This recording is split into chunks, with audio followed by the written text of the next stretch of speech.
If you have questions, drop them in. If you guys are new here, my name is Ben Taylor. I'm a self-aware narcissist on this channel to provide awareness about narcissistic abuse. What I do is I actually help people break free. I work with women that have been stuck in toxic relationships and they're trapped mentally or emotionally, and they're trying to figure out, how do I break the trauma bond? How do I actually get free from a toxic relationship mentally, emotionally, maybe even physically? And what I do is I share on my platform stories about myself. I share examples about things that have happened. I share my stories so that other people can be liberated by it.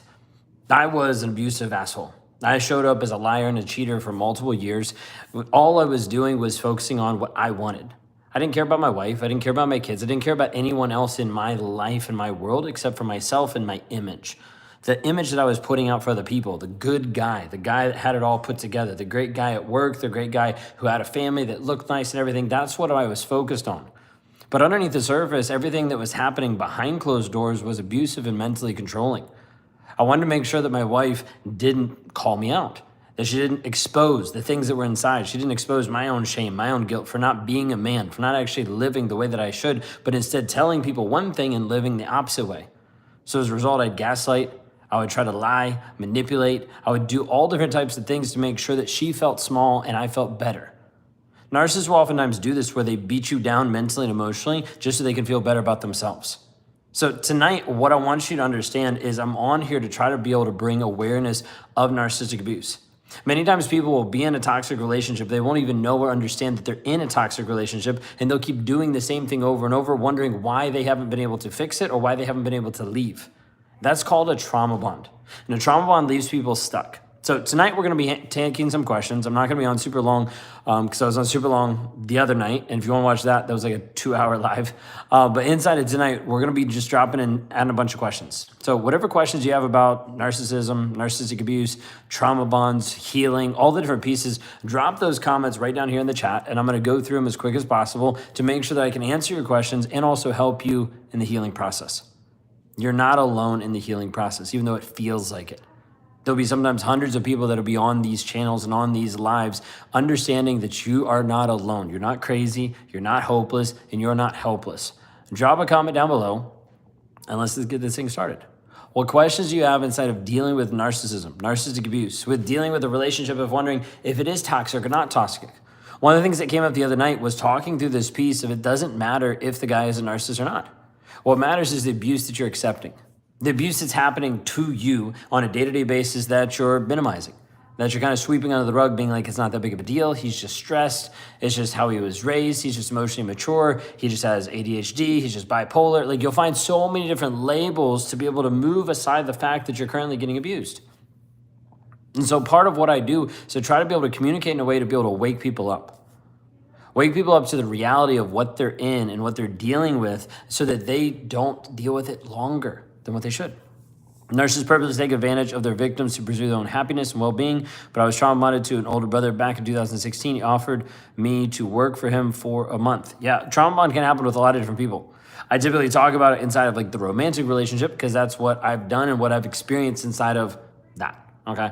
But it can happen with a lot of different people. Like, it's abuse. It's a way to be able to get addicted to another person and trauma bonded in a way where it doesn't feel safe to even leave, or it doesn't feel safe to be able to be your own person. Sometimes it can almost look like a codependency piece. Sometimes people will go to like Coda or different places to like try to work on their codependency when sometimes it's not even a codependency, it's simply a piece of a trauma bond. Trauma bond oftentimes will manifest itself looking like an addiction to another person. You can't leave, you can't go no contact, or it feels like there's like withdrawal. It's almost like an addict that has a withdrawal because he stopped drinking or he stopped smoking, whatever it might be. It almost feels like you have a withdrawal back to this person. Trauma bond, how I typically teach it and how we walk through it, is trauma bond is built off of a piece of hope and potential, that you think the guy is going to change. You see his potential, but the problem is he never actually lives that, but you're believing a lie. You believe in the hope that he's going to change, he's going to get better because he keeps telling you this, but he never has any actions to prove it and back it up. Then it's also built off the cognitive dissonance. Two opposing thoughts at the same time. What do you believe? Do you believe his words or do you believe his actions? Which one do you actually believe in the moment? Oftentimes you come up with a third reason or a third excuse of why you stay. It keeps you stuck in an abusive cycle over and over and over. And that cycle is the third piece, which is the intermittent reinforcement. These are the highs and the lows. The pieces that get you addicted to, oh, it's not that bad, and then it gets really bad. Oh, well, it get better because it's gonna get better. Oh, it's not that bad. And you just keep going on this giant roller coaster, making you feel stuck, okay? I have a child with my ex-narcissist and want to move forward with a new person, but when I am interested in a new person, I go into a shell of myself when they try to talk to me. Actually, it just shows that there's pieces there that haven't been healed yet. Doesn't mean there's anything broken with you. Just means there's something there that still hasn't been healed. So when you get into another relationship, all of a sudden there's triggers that happens, there's a trauma response that happens, and because of that, it pulls you back in because you don't feel either emotionally or mentally safe, whether that's because of the other person, probably not because it's a healthy person, I assume from what you're saying, or because it's activating old trauma responses that haven't actually been healed, haven't actually been let go, okay? Ben, we were both self-aware narcissists. We both have channels here. Now, does the channel distract you from evil intents? Does it distract me from evil intents? No, the channel doesn't do anything about any type of evil intents. I'm currently stuck living with parents, which is quite for myself. I don't know where we're going with that. Anyways, what other questions do you guys have? We're dealing with narcissistic abuse, dealing with abuse in general. Like, the label doesn't matter. What matters is the abuse that's currently happening. One of the ways that I ask people to look at this is take the word demonstrate and put it in front of everything in front of, like, everything you're going to think about this guy. You're like, well, he says he loves me. Okay, how does he demonstrate it? What is the active way that he shows this on a day-to-day basis so that you know without a shadow of a doubt that there's actual evidence, there's actual facts to the reality that he loves you? Because a guy will say that he loves you a ton of times, but what is the actual demonstration of it? How is he actually showing up emotionally? How is he actually opening up a safe place for you to be able to grow and develop? How is he actually holding space for you? Words are cheap. So the guy can keep telling you that he loves you, but then he turns the corner and he keeps abusing you. What made you want to change? The piece that I've realized took a while, but I realized inside of my entire story, I realized this piece that nothing was going to change until I changed it. That I was a cause of all of my circumstances and I didn't like that. And the only way that any of it was going to shift was if I shifted. But I had to first come to the confession and the confrontation of I was a liar. This is one of the core foundational principles that's the majority of a lot of men in America, and a lot of men across the globe, but also a lot of narcissists, is that they are liars.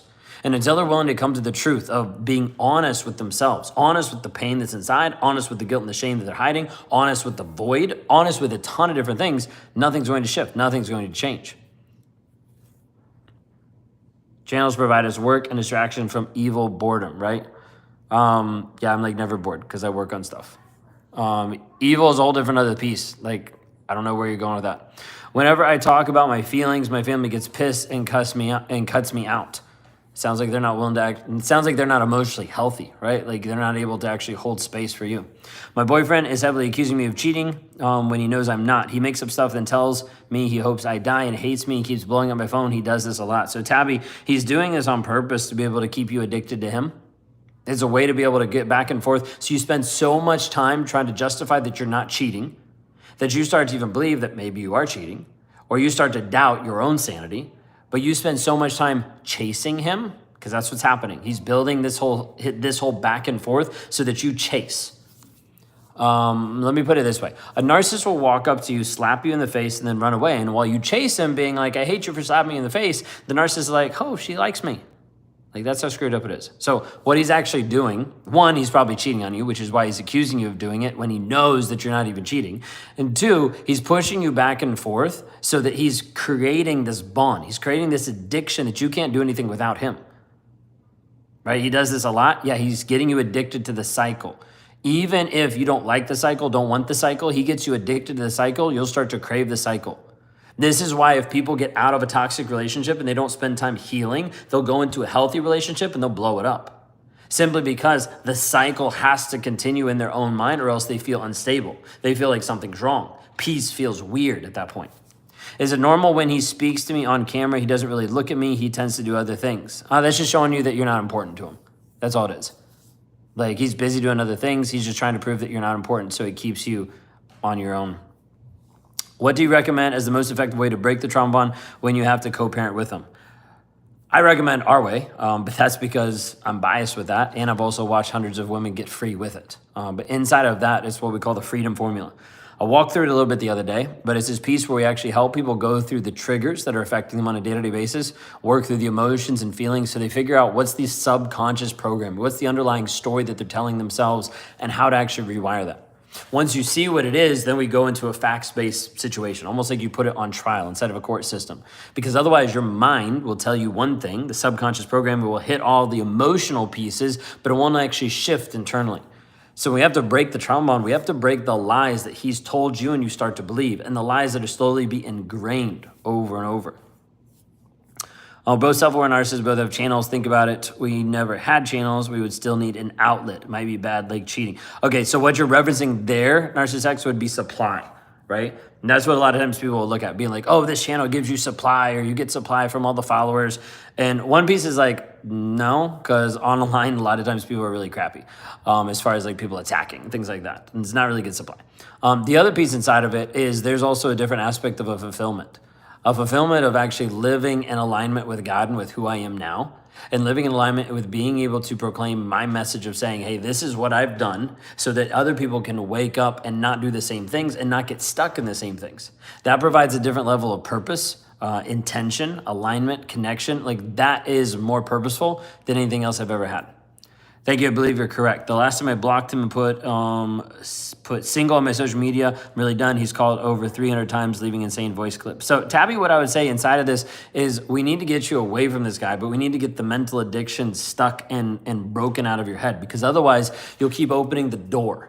Right? If you keep opening the door, he's going to continue to walk in. He's going to continue to manipulate and abuse you over and over. So when we go no contact, it needs to be a piece where you know for sure, hey, I'm going to go no contact, and there's not going to be a way that he's going to interact with me. No contact means he doesn't have access.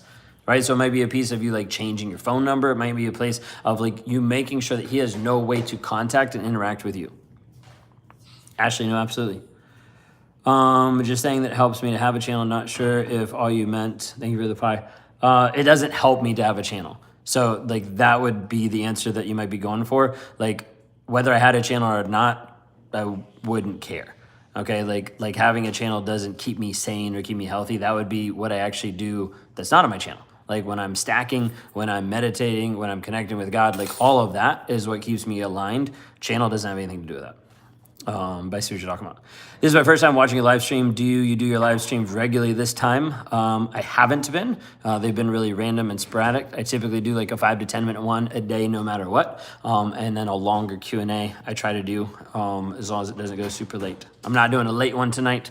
The other night we did about a 2-hour one. My wife's like looking like, you said that last night. Actually, I didn't say it was going to be a short one last night. I just didn't expect it to go so long. I just expected to hang out. So that's why I put a time limit of 9 o'clock. Also, I have to steal one of your apples because... You're stealing one of my apples? Half of your apple, because I only have this left. Okay. I should have, if I don't know if you're going to the store, I'd have your apples. I was trying to surprise you and be nice. And be nice. What? We are finally having both our therapists communicate, and come to find out he told his therapist I'm the crazy one, and she's convinced. I can't believe it. 1, I'm glad you're having the therapists talk to each other, and 2, this is why we typically never suggest couples with a narcissist to do couples counseling, because he's going to manipulate and flip the other person. Whenever we got to the place where we started doing couples counseling, which was after multiple of them and after multiple years of us working on ourselves individually, when we brought a third one into the works. So my wife had her own, I had my own, and then we had a third one, and then all of them had like the NDA so they could all talk together. It was perfect because then we could actually work through different things and find a common ground. But the piece is, if you're going, like never go first off. Okay. If you're with a narcissist, never be like, oh, let's work on the marriage. No. Okay. 1, you need to heal, and 2, he needs to transform. If those 2 things aren't happening, y'all should never even consider couples counseling. Just FYI. That's a little side note. I don't know if my partner is a narcissist, but I'm suspicious. The things he does is ignore, degrade me until he needs me intentionally, be hurtful in front of friends like that. Is he a narcissist? Candy, what I'd let you know really quick is it doesn't actually matter. Why do you want to be with someone who hurts and degrades you and ignores you and does stuff intentionally hurtful in front of your friends? Okay, I'm not saying that to put down your comment. I'm saying that to wake you up to the reality of like, you might look for a label so you can justify leaving, when in reality you already have evidence to show that he doesn't care about you and he's not actually being loving, kind, and supportive. Every time you let them back in, you only damage you more, 100%. A lot of times the damage gets worse and worse and worse. So proud of you and thankful for sharing, trying to help others. And God is only hope because narcissism is nothing other than Satan's work. It's bad. I wouldn't necessarily always label it as Satan's work. I know people don't like it, but I'm like, I don't think narcissism is inherently demonic. People like to be able to run down that whole chain. Narcissism is a person letting them run with their own sinful desires. That's it. Someone who believes that they're the best thing ever, someone who believes that they are God instead of God being God, like, yeah, it's always going to head that direction. Narcissists are both male and female. Mark, welcome. Guess what? Not who I talk to. So inside of this, I work with women survivors of narcissistic abuse, and I work with male narcissists. I don't really work with the other two because they don't work out, and I don't like working with them. So I work with people that I can connect with and that I can help them actually heal and move forward. So that's what we need to know. What do you believe can be specific, significant events, causalities in general during early life that would lead to developing the 9 diagnostic traits? There's a lot of people that are pushing back on the whole nature versus nurture, and a lot of people are talking through this piece of talking about how it is genetic. So there's a whole thing going around right now. People keep commenting different stuff. I haven't read some of the books on it, but inside of it, one of the biggest things I would say in the nurture aspect is the child not having an accurate and a healthy view of shame. Because a lot of narcissism is shame avoidance. It's running away from the shame and the guilt because the person doesn't know how to be able to process the emotions, how to deal with it, how to know how to be able to work through it. So as a result, they're always avoiding it. Ever since I found my spouse is covert narcissist, I keep guessing everyone around me is a narcissist or not. Have I gone insane? I'm doubting everyone all the time. You're not insane. It's when you first see it, you start to see it everywhere and you realize that there's a lot more of it than what you realize. When you first see it, it's kind of like you swing the pendulum the opposite way and then everyone's a narcissist and then it slowly comes back and you're like, okay, that person probably has traits, that one actually is. Like you start to get back in the middle. It takes time, but it's not necessarily a piece of just not trusting everyone else. It's learning how to be able to trust you. My question is, I walked away from him. I feel like he's coming back. I don't trust him. Can we be occasional friends? If he's a narcissist and you've been abusive, no. Because every time he's going to come back, he's still going to try to be able to use and abuse and manipulate you to get what he wants. BPD person, good on you helping many people. Appreciate it. BPD is no joke either. I was with a girl who had BPD and it was hell. But anyways, glad that you're on here and glad you're interacting. So you can help me. I was with a covert female. So if you want help with that, with the challenge that I have that I run guys through is called Survivor to Thriver. You can go to rawmotivations.com/survivor and you can be able to see that and understand that there. That's the only challenge that I currently have for men that have been with a female narcissist. We've got men and females that have both been through that where they've been abused by narcissists. I don't have anything else as far as any of our other intensives, any other challenges are not geared towards that, typically because people don't actually do it and they don't actually finish it. I'm interested. There was one guy who was on here last night that was very adamant. He was like, I'm going to be the first person. Still haven't seen anything from it. So it's not typical that I'll have a guy that'll reach out wanting help. But then when I actually show them step-by-step plan and the tools to be able to do it, they typically won't do anything about it. So that's also why I don't work with guys typically, because I typically just get burned. I put a lot of time and effort into the people that I work with. And when they don't even show up to do their work, it kind of gets old. So what are some parenting strategy examples you use to help kids with the shame? Do you have the, pop it, hang on.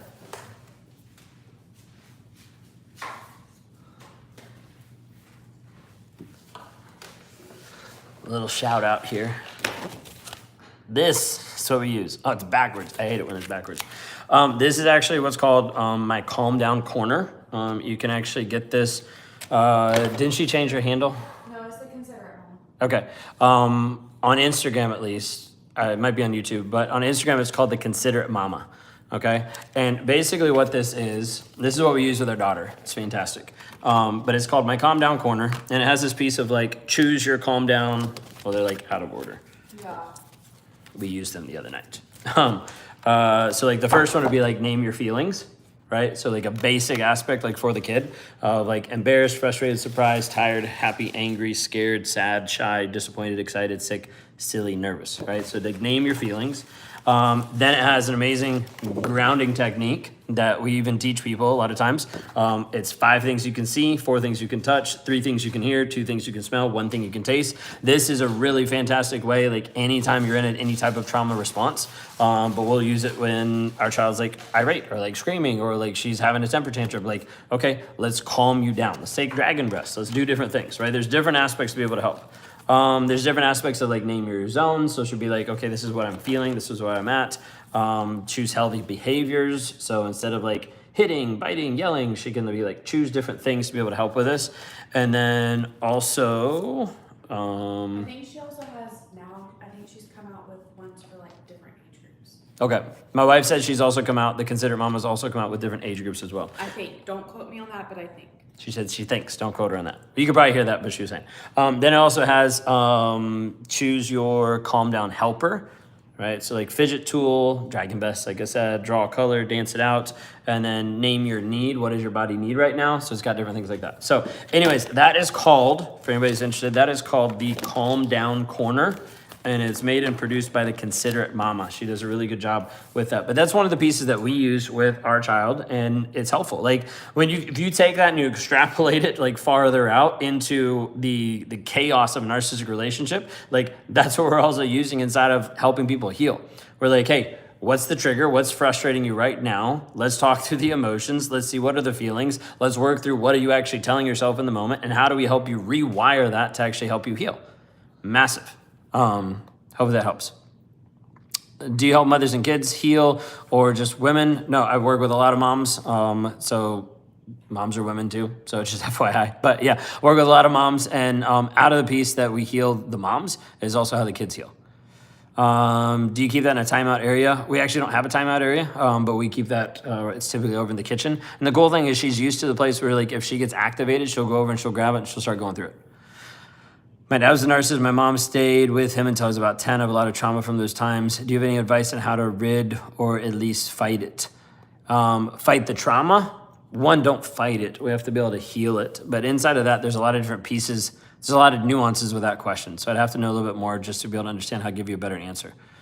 Just like my narcissist husband, he's much younger than me, which I feel amplified it. He's not self-aware at all. Problem is we have a restaurant together. Any tips to stay work partners? It's probably not going to work. Like, there's not a really good way to say it, but like being work partners, being friends, being co-parents typically never works out with a narcissistic abusive asshole that's going to continue to try to abuse you. Best case scenario is you find an exit strategy and you slowly work your way out of the business, or you find a third party that can be your go-between your interactions so that you don't have to interact with them. He was extremely abused as a kid. I can't tell if he doesn't feel emotions or if he just can't process or express them like other people. It's hard to hold him to the standards of someone else. So can he just understand, like, no matter how a person was abused or what happened as a kid, doesn't mean that he's beyond healing, doesn't mean that he can't heal. The question is, does he want to? If he's not actually wanting to heal, then nothing's going to change. You can't love him into healing. You can't manipulate him into change. He has to have the decision for himself. Do they have it for adults? I don't think so as far as like that. We do some of the same things inside of stacking, inside the freedom formula, inside of a lot of things that we teach, inside of some of our challenges. You can learn a little bit more about that at rawmotivations.com. My covert narcissist is systematically working on poisoning my kid's mind against me. I can't be around all the time, and every time I fail is his chance to instigate. I can't walk away for various reasons. So Padma, what I would say is let's work on the piece of helping you not fail so you can stand up in strength and confidence so that he doesn't trigger you to fail in front of the kids. So you're able to be the strong mom that they need to see. Not strong as far as like you never show emotions, but strong as far as like you know your boundaries, you know who you are, you're able to move through life without letting him trigger and control you. Just looked it up. The Considerate Mama has different age group tools. Awesome. Yellow Dahlia, thank you so much for putting that in there. Is narcissistic behavior hereditary? Two different thoughts on that. Some people say nature, some people say nurture. I always say nurture as far as like the growth and development and how a person processes shame. New research is coming out that people are trying to fight it, saying it's genetic. I haven't looked into all the research. Part of me is a little apprehensive. Partly because I don't see how it actually helps a person heal, grow, change, and develop if it's genetic. Because if it's genetic, then that means they're doomed. And that means no one can ever change. And that also means that they can be the biggest victim ever because can't help it. It's just in my genes to abuse other people. So I'm not really a huge fan of that. And also because if it's genetic, somehow I beat that odds. That doesn't even make sense. Ben, is it frustrating how sometimes they take no advice you offer and repeat the abuse cycle? Yes, dealing with men that have been abused by women and female narcissists. Yes, I've only had maybe no more than 5 female narcissists, I think, like ever even reach out. So it's not a popular thing. I've had more men reach out, but men are sometimes so stuck in the cycle. I don't know how to break them out. I don't have that frame. I don't have that angle to be able to help them. The women I can be able to speak to and help break them out. The men I do not. What do you all think about giving revenge on the narc? Bianca, I think it's a waste of time because revenge on the narc means you slow down your healing. And that's the biggest thing. All right, we got some spammers in here. Does a narcissist can change if he's willing or he has no power to change? Anyone is able to transform and change as to the degree that they're willing to be honest with themselves. A covert narcissist codependent on their partner? No, completely two different things. They're not codependent. Codependency is a phrase and a term that came out of the addiction aspect, not psychology. Would it represent as genetic because of learned behaviors, reaction of the narcissistic parents? I think a lot of times it does represent that, and a lot of people are like, oh, well, that makes sense because it came from this. There's some new books that I have to be able to get just to be able to read. Not done. Not sure what that is. Like, surely there's no actual specific gene that can have that. Yeah, I don't think so, but I need to be able to see some of that. All right. Anyways, I said I was going to wrap up at 9. It's 9:01 because I got distracted, but we're going to go ahead and wrap up. So if you are like, hey, I missed my question, that was probably in last night's live, which was about 2 hours. You can go back and you can look at that. But would love to be able to help you inside of this. If you're a woman that's trapped in a toxic relationship, in or out of, mentally and emotionally stuck in the trauma bond, the triggers, you're not sure how to be able to process and cope, go to rawmotivations.com/breakthrough. Opportunity to be able to see and understand how you can actually be free mentally and emotionally, how I can work with you, help build a plan. If you're a guy that's experienced narcissistic traits, or you're a narcissist, or you're a liar or a cheater, and you realize, hey, I identify with some of the stuff that you're doing, well, you can go to rawmotivations.com and there's a link for you too. So anyways, I'm jumping off tonight. It's 9 o'clock and we're going to hang out. So y'all have a blessed and wonderful evening, and we'll catch y'all next time.